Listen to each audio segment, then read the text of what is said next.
Well, there is about an hour left to cast your vote in the Virginia special election on the constitutional amendment aiming to redraw the Commonwealth's congressional maps. Yeah, it's an issue that sparked fierce debate from lawmakers and political commentators on both sides of the aisle. Brittany Miller is live right now at a polling site in Norfolk. Brittany, how are things looking out there at this hour?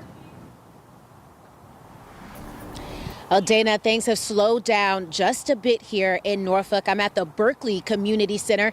I checked in with election officials just a few minutes ago, and their systems show that since 4 o'clock, 100 people have come to this precinct to cast a ballot. In fact, a little bit over 100. Now, we've been out here since just before 4 o'clock, where voters were still trickling in. And then right before 5, that hour where people start to get off of work, we saw a steady stream of people flowing in. The parking lot was full, and there was even a line inside of that community center, whereas at other parts of the day it was people, going in and coming out very quickly. But voters not complaining. People I spoke to say that it was important for them to make their voices heard in Virginia and across the nation. In fact, one man that I spoke to said it was important for him to vote in this redistricting election because of the redistricting elections that are happening across the country.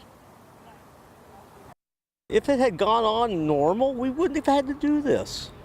That's a funny thing. If Texas and all these other states hadn't did what they did, this wouldn't be necessary.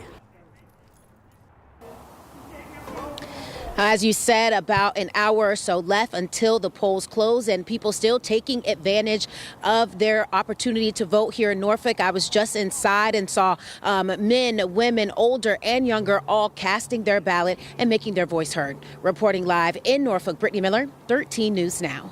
All right. Thanks so much, Brittany.